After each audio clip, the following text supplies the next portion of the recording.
Snow falls like forgotten lullabies, each flake a soft hush upon the world. The wind speaks in long, slow sighs, drifting through the dark branches of ancient pines. There is a quiet in the cold, not the silence of absence, but the silence of waiting, of something once known, of something once lost. They say that long ago, before the modern world swallowed the old songs, before the gods grew quiet and the stories turned to stone, there lived a man whose heart had grown like winter, still, gray, and gently aching.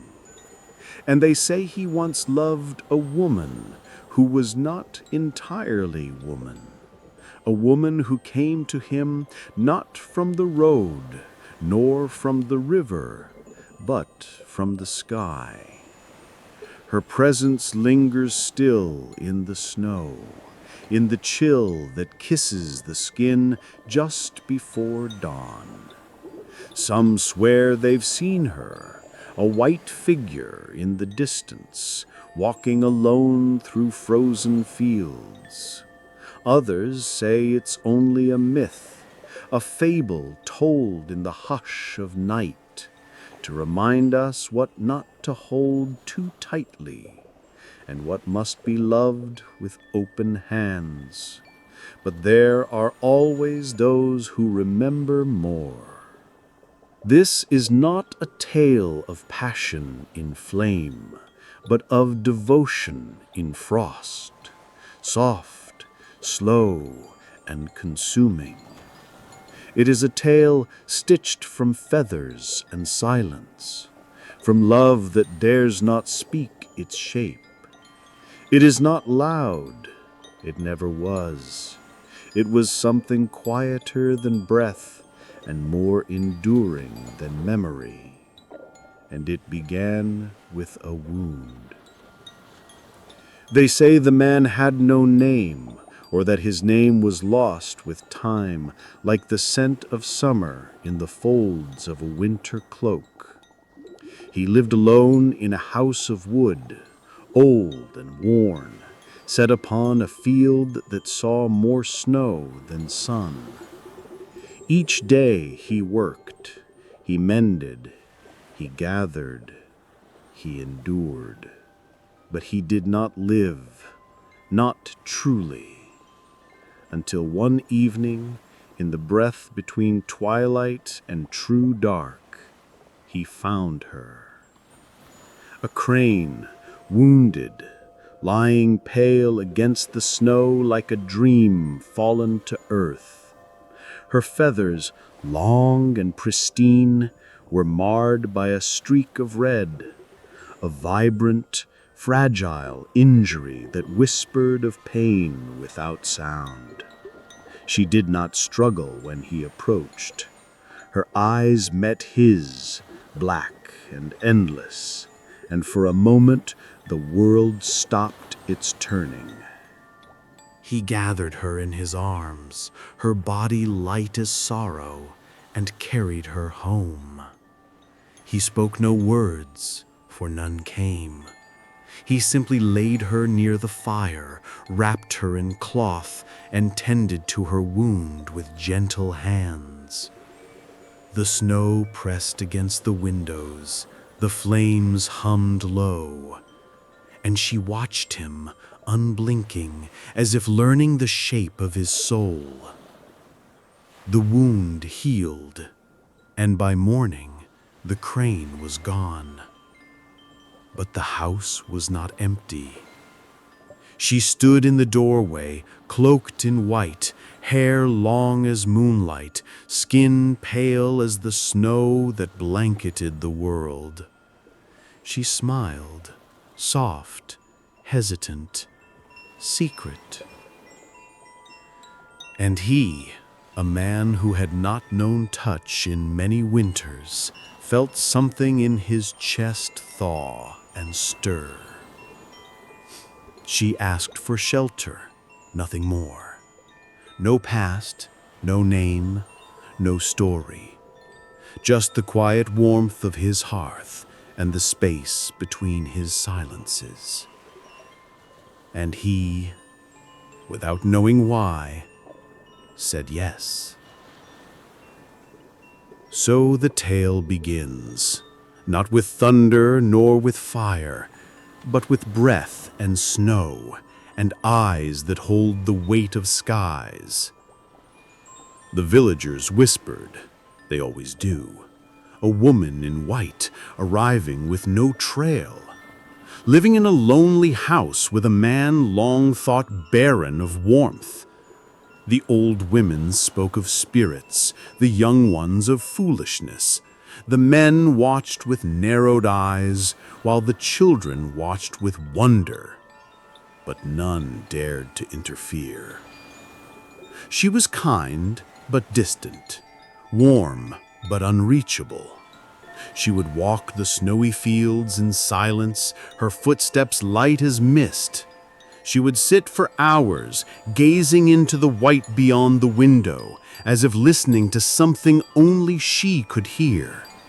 She never spoke of herself, and yet she laughed sometimes, low and sudden, like a bell in the fog. She would touch his hand at night and leave behind a heat that bloomed beneath the skin long after her fingers were gone. And he fell, not with the chaos of a storm, but with the certainty of snow. One flake, then another, until all was white. He loved her without question, without reason, as if his soul had known her before his body did, as if some piece of him, broken long ago, had been waiting only for her to make it whole. But still, she remained a mystery, a melody he could hum but never name. He never asked where she came from. He feared the answer. And yet, in the dark, when her head rested against his chest and her breath stirred the hollow of his collarbone, he wondered, "Who are you? What are you? Why do I feel like I'm holding a secret the world must never know?" Love, when it touches the inhuman, becomes something different. It is not possession. It is not security. It is not the building of a life, brick by brick. It is the trembling awareness that the divine has curled beside you and might vanish with the dawn. And so he held her as lightly as he dared, and still she stayed. But in every myth, even those told in whispers and cloaked in snow, there is a thread that will pull, a truth waiting in silence, a promise unspoken. They say a man can love a spirit, but he must never try to own her. They say a bird may become a woman, but the feathers are never truly lost. And they say that what is given freely must never be questioned, not if you want it to remain. The snow keeps falling, and somewhere beneath the hush of frost and time, a white feather lies half buried in the earth, waiting to be found again. He had learned to live with silence, not the kind that thunders in the ears or screams in the stillness of night, but the softer sort, the kind that sinks into walls, into wooden beams and bowls, and the worn folds of blankets left unshaken. Silence that becomes habit, that curls up beside a man when no one else will. The villagers called him Hiroshi, though few ever said it aloud. Most simply referred to him as the Quiet One, or the Weaver's Son, though the weaver had died many winters ago, and the son no longer wove. His hands, once skilled and swift, now bore the slow ache of solitude. He used them to chop wood, to patch roofs, to tend to fire, and when there was nothing left to do, he folded them over his lap and waited for sleep. He did not speak unless spoken to, and even then only if the question was worth the words. He did not laugh, he did not sing, but he listened to the snow, to the trees, to the crackling fire and the creak of his own bones. There was no malice in him, no violence, no despair, only the soft erosion of time, wearing him down like river stone. Yet when she came, something in him stirred. She did not arrive with a name, nor did she ask for his. She simply stepped into his home as though she had always belonged there, as though the space beside the hearth had been shaped by her shadow long before she'd filled it. She was slender, almost slight, but not fragile. Her movements held a grace too fluid to be learned. Her skin was pale, kissed by the cold, but never harmed by it. Her eyes were dark, not empty, but full, of memory, perhaps, or sorrow, or something older still. She spoke gently, with a voice like breath warmed between cupped hands. When she smiled, it was never wide. She bloomed slowly, like a secret, and faded just as softly. She wore white, always white, and her hair fell straight down her back like strands of midnight spilled across snow. Hiroshi never asked her where she'd come from. Some things he felt must remain untouched. But still, he watched her, the way one watches fire, aware of its warmth, aware of its danger. She moved through his home with the quiet dignity of one unaccustomed to being caged. She touched nothing she did not need, and yet her presence filled every corner. The scent of wind in her hair, the faint sound of her feet against the floor, the ghost of feathers in the air. She cooked, but sparingly. She cleaned, but only with his help. She watched the snow often, as if it spoke to her in a tongue too soft for human ears. And at night, when they lay beside one another, she would sometimes reach for him, not with urgency, but with need. Her fingers tracing the curve of his spine, her breath pooling in the hollow of his throat. She would kiss his neck with lips that trembled not from cold, but from some ache she never named. He never touched her more than she invited, but God's he wanted to, not with the hunger of youth, but with the reverence of a starving man before an offering he fears to consume. There were nights he lay awake, long after her breathing had steadied. He would watch the gentle rise of her back, the flicker of dreams behind her closed lids, and he would feel it, that quiet magnetism pulling him toward her like tide to moon. something old, something sacred. He wanted to ask, "Who are you, truly?" He wanted to say, "Stay, even if you are not meant to." But he never did. The silence between them was not empty. It was the bridge over which their souls walked. It was where his brokenness met her mystery. One evening, as the snow fell thick and slow, she sat near the fire, combing her hair. He watched her from across the room, unsure whether she knew he was there. "You are quiet tonight," she said, not turning. "I am always quiet. But tonight your silence feels louder." He hesitated, then crossed the room, sat beside her. "I don't know how to speak what I feel." She turned then, her eyes soft. "You don't need to." He reached out, not to touch her, but to brush away a single strand of hair that clung to her cheek. His hand hovered, then retreated.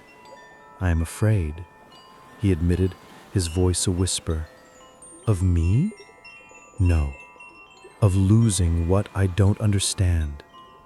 She tilted her head, studying him as though she could see straight through to the soft places he kept hidden.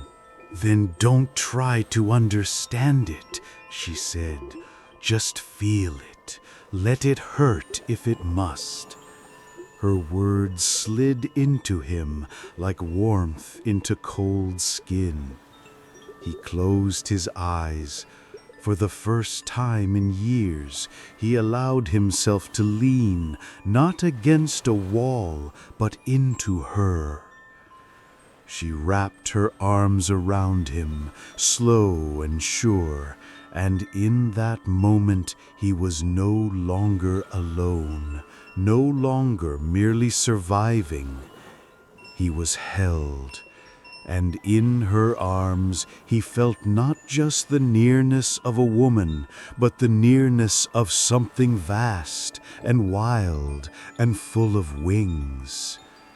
The days that followed passed like snowfall, quiet, consistent, and beautiful in their sameness. She began to hum as she worked. He began to speak without thinking. They moved around each other like two verses of the same song, finally reunited. He did not know what love was supposed to look like, but he thought perhaps it might look like this. Still, beneath it all, beneath the tenderness and the shared meals and the stolen glances, there was something unspoken. A flutter behind her eyes, a weight in her silence. Sometimes he would wake to find her standing at the door, gazing out into the night, her hands pressed lightly to her chest, her body so still it seemed she might lift from the earth and vanish. He never asked what she saw. He only whispered her name, the one he'd given her, though she'd never claimed it. Yuki. Snow. She had smiled the first time he said it. "Is that what you are to me?" "No," he had replied. "That's what you feel like. Cold, beautiful, and not meant to stay." She had kissed him then, deeply, not to silence him, but to fill the space where no words could reach. And he had tasted it, the sorrow in her, the sweetness, the ache. She was not meant for him, but he had her. And in that fleeting grace he chose to believe, even knowing what he could lose. The cold deepened, and winter tightened its grip across the land. Snow piled against the windows, the sky remained the color of ash, and days bled into one another like the slow fade of candlelight. Yet inside the wooden house, something bloomed. Yuki moved through the rooms like a spirit half-dreamed, never hurried, never idle. Her hands brought warmth where cold had lived for years. Where there had been stillness, there was now the rustle of fabric, the fragrance of miso and herbs, the gentle lilt of a voice humming old songs without words. And then, one morning, she turned to him and said, "Let me weave for you." Hiroshi blinked, uncertain. "Weave?" She smiled, the way wind might smile if it could, barely touching, almost imagined. "You were born to the loom. I see it in your hands, in the way you watch me when I move the threads. You carry your father's silence and his sorrow. But the loom can make sorrow into beauty if the thread is willing." He hesitated. "There is no thread." Her eyes gleamed, dark, glinting, and full of quiet purpose. "There will be," and without another word, she disappeared into the small back room that once belonged to his father.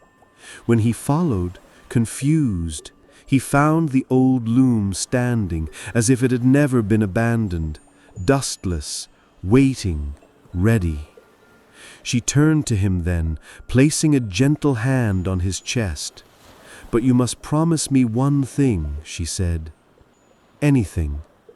When I weave, you must not look." He frowned. "Why?" She tilted her head. "Because some beauty is only meant to be given, not witnessed." He opened his mouth to speak, to protest, perhaps, to question, but the look in her eyes stopped him. There was no fear in her gaze, only a softness wrapped in sadness, and behind that something ancient, something vast. He nodded. "I promise." That night, she entered the weaving room and closed the door. For 3 days she did not come out, and though he never saw her, he could hear her, the rhythm of the loom, steady as breath, the shifting of fabric, the pull of thread. Sometimes he thought he heard her whispering too, soft, melodic murmurs that made his chest ache, though he couldn't understand a word. He slept alone. He barely ate, and in the hours before dawn, when sleep dared not come, he would lie in the dark and imagine her there, her fingers delicate against the loom, her hair falling over bare shoulders, her body wrapped in strands of color and longing. He imagined her not as wife, but as something divine, a creature of beauty, of burden, of sacrifice. By the 4th day, she emerged, pale, silent, radiant with exhaustion. In her hands she held a bolt of cloth so fine, so intricate, so impossibly beautiful that Hiroshi nearly forgot to breathe. The fabric shimmered like moonlight on snow, its patterns shifting with every angle, telling stories he could almost remember, stories of flight, of winter, of love threaded through pain. She handed it to him without a word, and fell into his arms trembling. He held her wordless, heart beating like a drum inside his chest. That night he laid her down in their bed and undressed her with reverence, not with hunger, but with awe. She was thinner than before, fragile as breath. Her skin seemed dusted with snowlight. She looked at him as if she were trying to memorize him piece by piece, and he felt suddenly unworthy. "You gave too much," he whispered, his voice cracking. "I gave what I had," she replied. "Don't do it again." She only smiled. But the next day, there was a knock on the door. A merchant, wide-eyed, well-dressed, smelling of cedar and coins. He had seen the cloth in the market. The vendor who received it in trade had spoken of its origin, of a woman in white, of a man with no name. The merchant offered money, more than Hiroshi had ever seen, enough to repair the roof, the fence, the very bones of the house, enough to keep them warm through many winters. Hiroshi hesitated. Yuki stepped forward, silent as always, and nodded once. He accepted. And so it began. She wove again and again, always behind the door, always alone, always with the same request: "You must not look." And each time she emerged, she was thinner, quieter, as though some part of her was unraveling alongside the thread. He watched her slowly vanish in front of him, not in body, not yet, but in presence, in the way her hands lingered less, in the way her laughter became rarer, in the way her lips, once warm and searching, now trembled against his without hunger. And desire changed. He still wanted her, more than ever, but it was not the body he craved. It was her fullness, her light, the way she made the cold feel distant, the way he forgot he had once been nothing but an echo in an empty room, and it was slipping from him. He tried not to think of the door, but he heard her every night, weaving, breathing, whispering. And he wondered, what is she giving? What is she hiding? Who is she truly? And desire deepened, became something dangerous, not lust, but desperation. He began to imagine her, not weaving cloth, but feathers, not humming songs, but singing prayers, not unraveling silk, but herself. He would lie beside her and watch her sleep, count the shallow rise of her ribs, trace the sharpness of her collarbones, kiss the bruised color beneath her eyes, and still she smiled for him, touched him, loved him. But it was a love thinning, fraying. He thought of the promise. He thought of breaking it.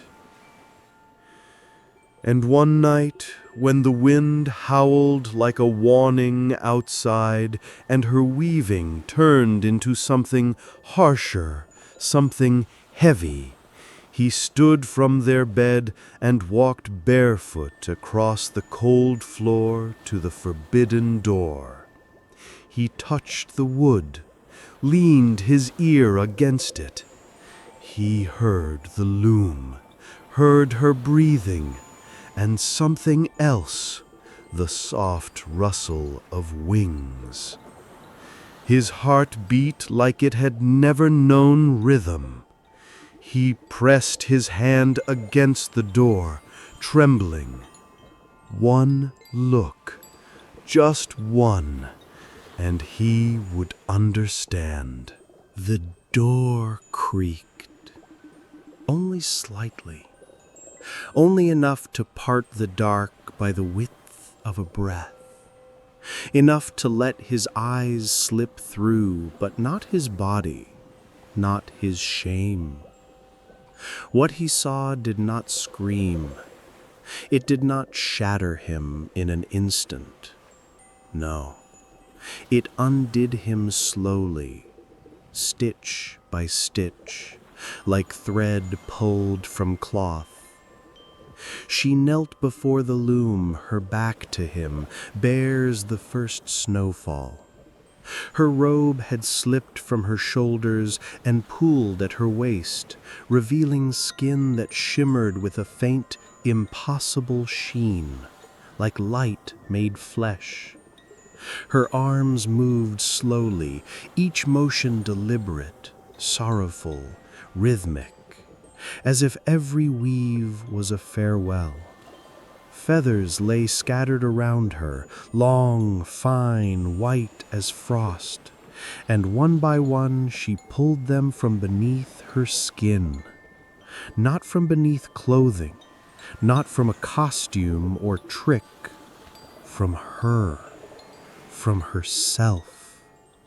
The flesh parted like silk, smooth and bloodless, and with each feather drawn, her body trembled. Not in pain, or not only pain, but in effort, in exhaustion, in the quiet agony of giving too much. She fed the feathers into the loom, spun them into thread that caught the firelight and glowed like snow beneath the full moon. Her hands were shaking, her shoulders thinner now, curved like wings too long held in. He wanted to cry out, to beg her to stop, to fall to his knees and press his head to her back and say, "I'm sorry, I didn't know. I didn't want this." But he said nothing, because in that moment he was no longer a man watching his wife, he was a witness to something sacred.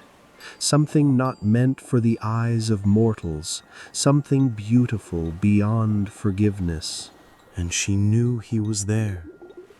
She didn't turn, didn't speak, only paused for the briefest second, hands frozen above the loom, as if listening for the sound of his guilt.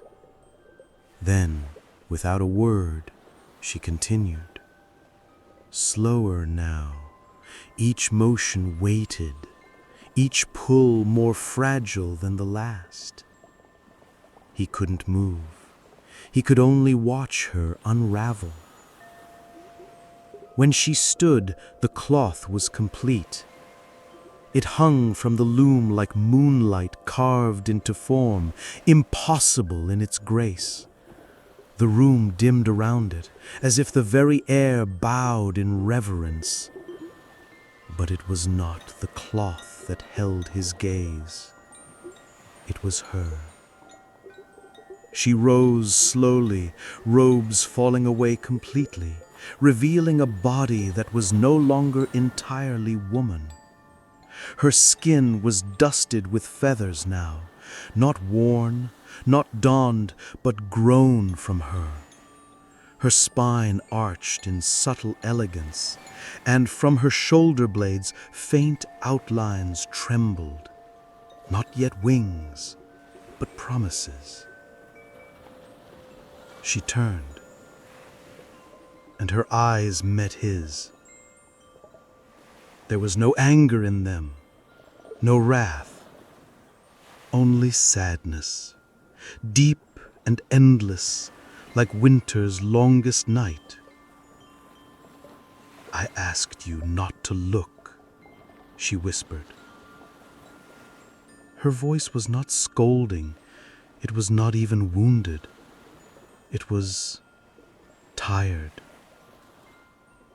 "I'm sorry. I didn't understand. I was afraid. I just wanted to know.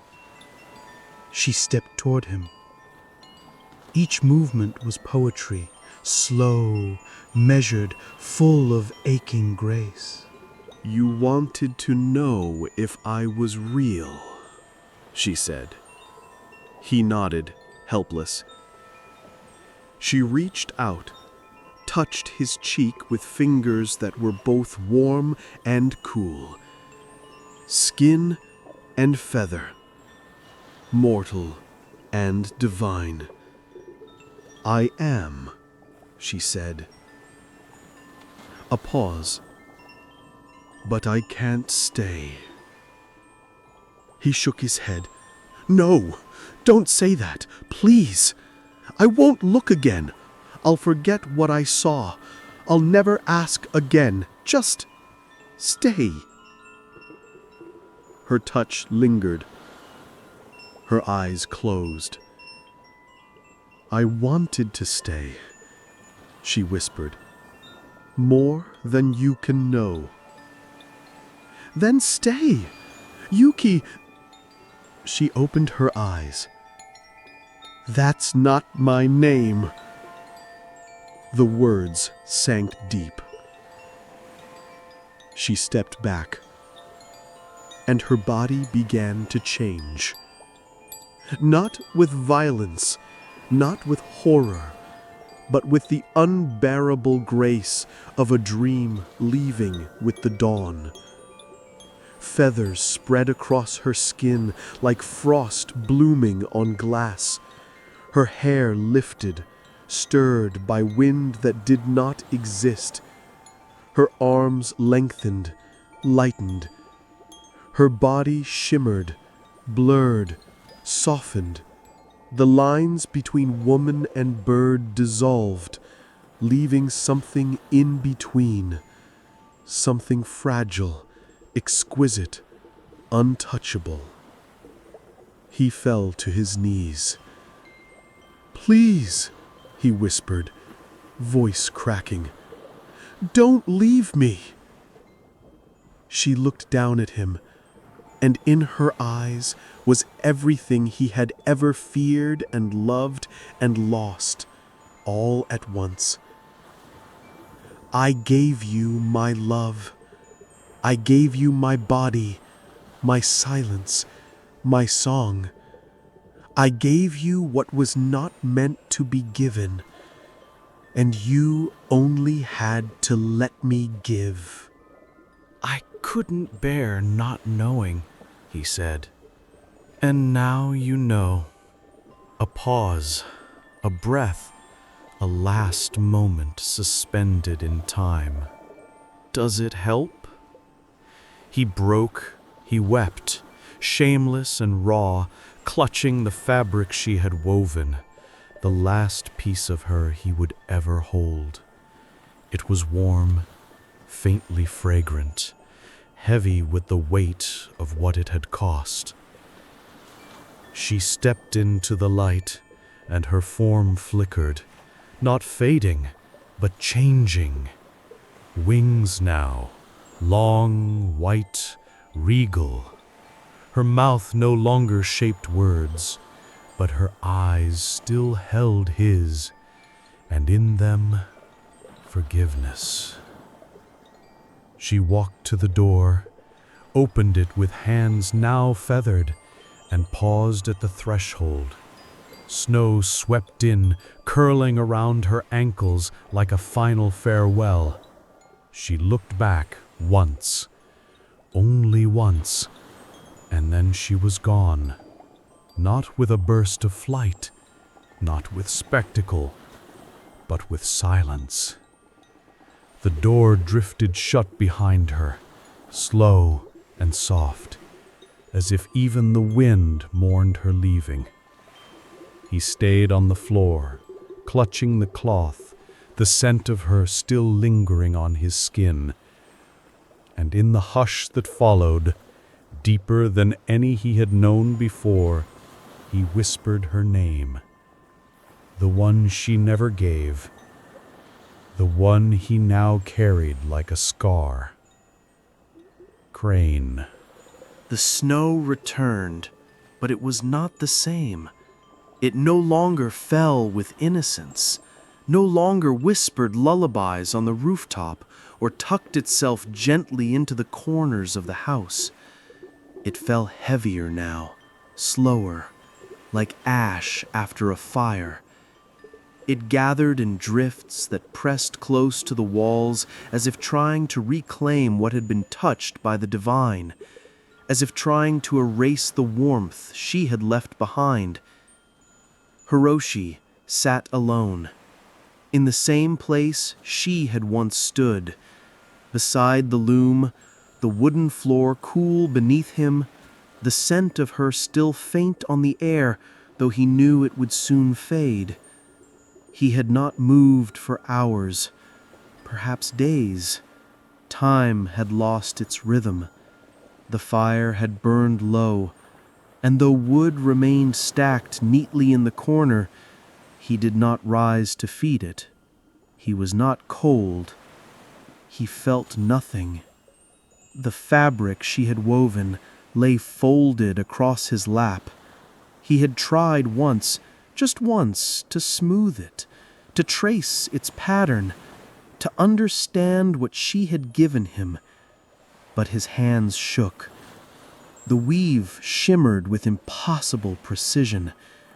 When he looked too long, he could see shapes inside it. Wings unfolding, snow lifting, eyes watching from across the veil, and somewhere in those threads, he swore he heard her voice, not calling, not returning, just remembering. He pressed the cloth to his face and wept until he could no longer breathe. But the tears brought no comfort, no release, because grief born of beauty has its own silence, a silence so deep it echoes. The villagers noticed eventually.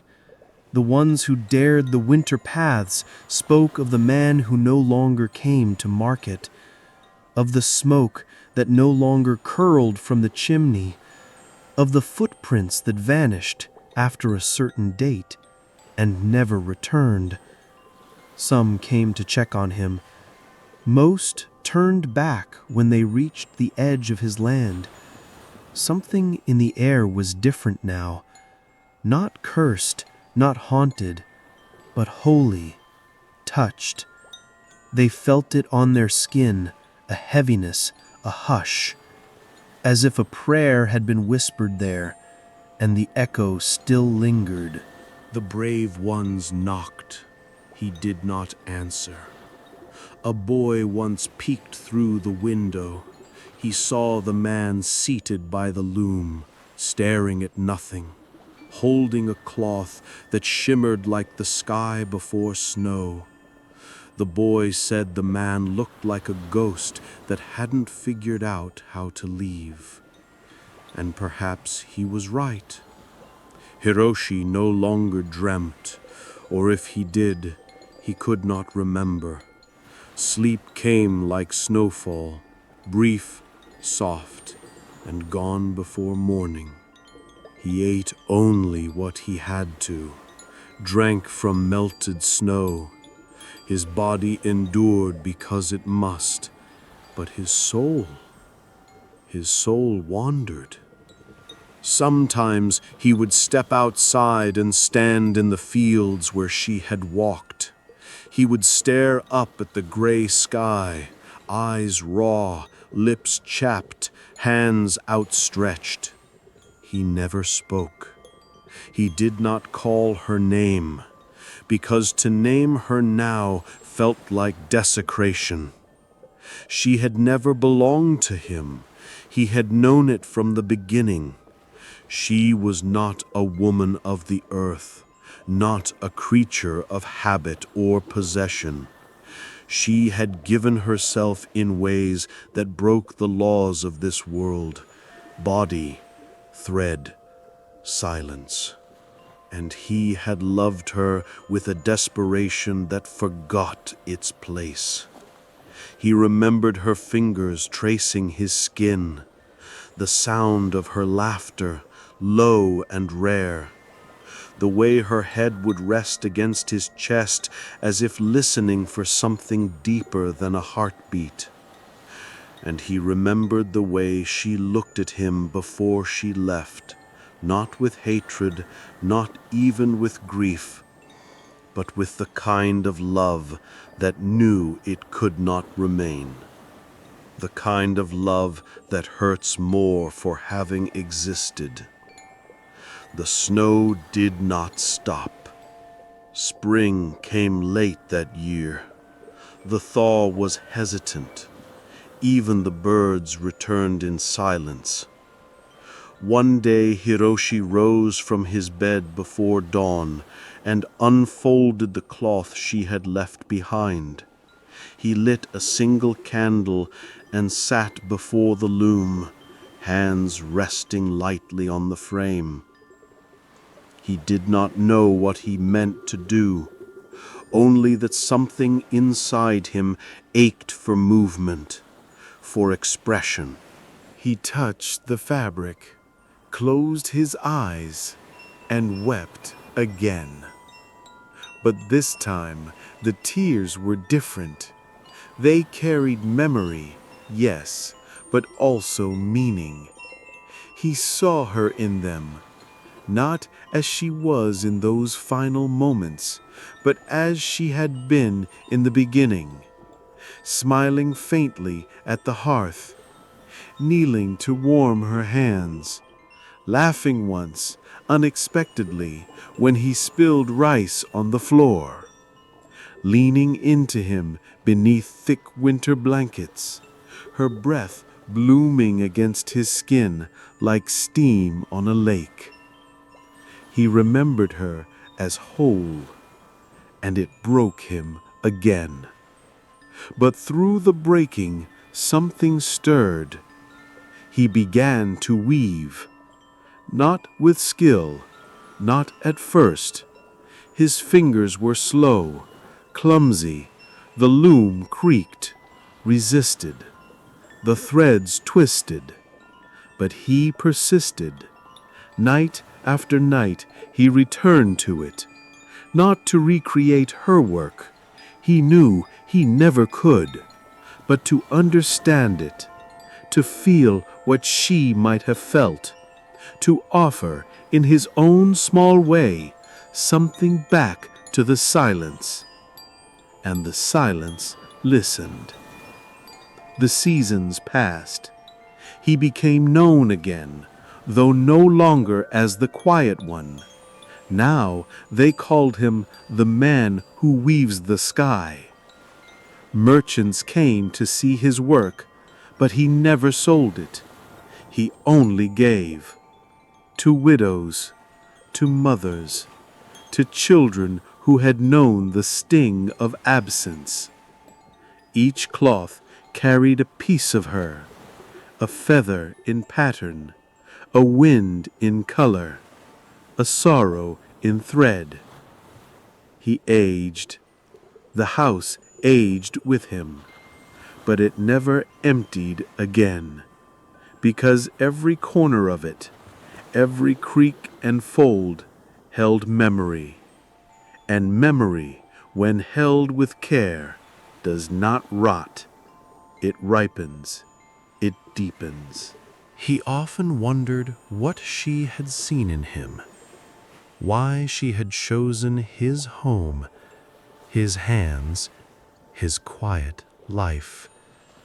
He never found the answer, but the question itself became sacred. He wore it like a talisman, fragile and precious.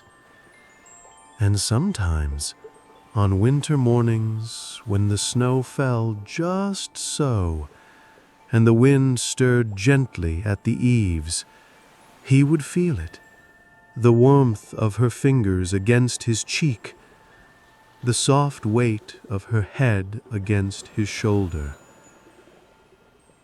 A memory, perhaps, or something more. One day, many years later, after the snow had fallen again, and the chimney once more lay cold, the villagers found the house empty, the door ajar, the fire dead, the loom still strung with half-woven cloth. No sign of struggle, no sign of flight. Only a single white feather placed gently across the man's last weaving, and beneath it, a word sewn in thread finer than any mortal hand could spin. Thank you. They say the snow remembers. It clings not only to rooftops and trees, but to stories, to breath shared in silence, to eyes that once met across lifetimes, to the quiet that follows when something sacred has passed through the world and vanished. It is in the hush after a heartbeat, in the wind that brushes your cheek for no reason at all, in the softness of something that was once real and is now myth, because that's what she became. The crane woman, the weaver, the miracle cloaked in feathers and flesh. And he, the man who loved her, the man who broke the silence, became a story told in winter, when fires burn low and listeners lean in closer. There is no blame in this tale, only ache, only the eternal tension between holding and letting go. Because love, true love, is not possession. It is a flame that flickers at the edge of reason, too bright to cage, too wild to command. And when we try to claim it, to press it into form, we risk breaking the very wings that carried it to us. She had come to him, not for safety, not for shelter, but for love, the rare kind, the impossible kind, where one soul touches another without asking for anything in return. She offered herself in silence, and in silence he should have honored her. But we are human, and humans are curious. We ache to know what we do not understand, to hold close what we fear might disappear. We mistake wonder for secrecy. We trade mystery for certainty, and in doing so, we unravel things that were never meant to be undone. The crane wife gave him everything: warmth in winter, cloth made of magic, companionship in a world gone cold, and he, in turn, gave her the one thing no myth can endure: doubt, a glance, a moment of betrayal born not from malice, but from longing. Yet it was enough. And still, she did not curse him. There was no storm, no cry of vengeance, no clawed fury at his weakness, only that look, soft, knowing, eternal. A look that carried the weight of 1,000 flights, of all the other homes she had left, of all the hands that had tried to hold her too tightly. A look that forgave even as it vanished. That is the ache of this myth. Not the loss, but the beauty of what was briefly held. Not the sorrow, but the sacredness of its fragility. She was not meant to stay, and he was never meant to understand. But he loved her all the same.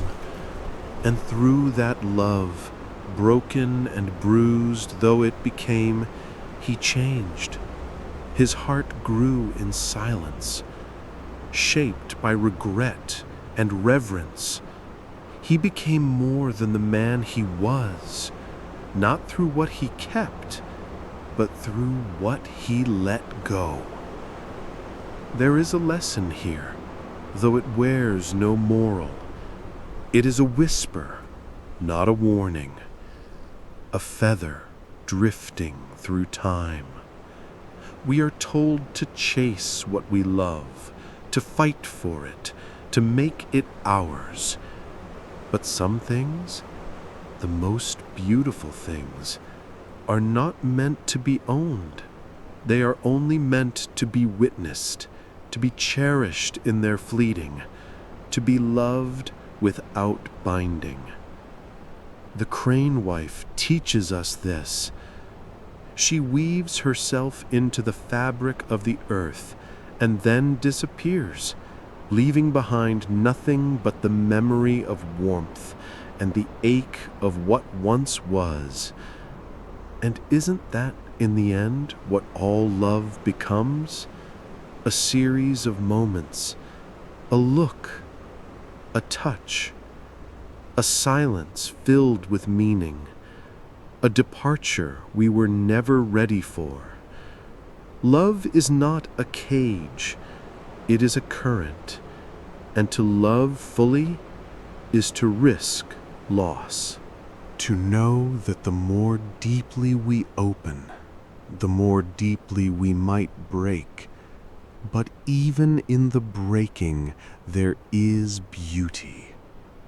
Because to have loved truly, vulnerably, without condition, is to have touched the divine. The villagers never knew the whole story. They only spoke of the man and the woman who came with the snow, of the way his house grew quiet and his hands turned to weaving, of the cloth that shimmered like sky, like feathers, like tears. They spoke in hushed tones around winter fires. They taught their children to listen to the wind, to honor what cannot be explained, to tread softly in the places where love has once taken flight.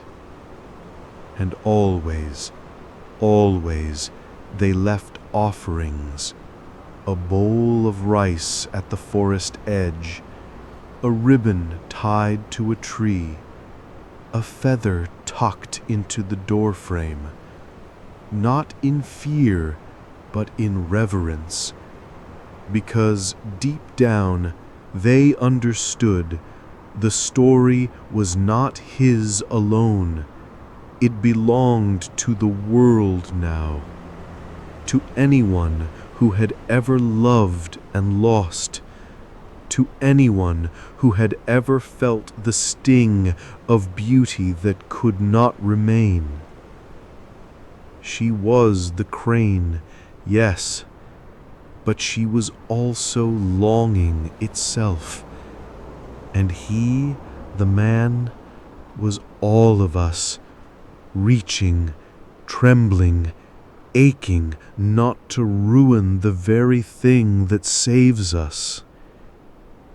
If you walk through the snow today, far enough from the roads, beyond where footprints fade, you may still feel it, that hush in the trees, that pause in the air, that sense of being watched, not with threat, but with tenderness.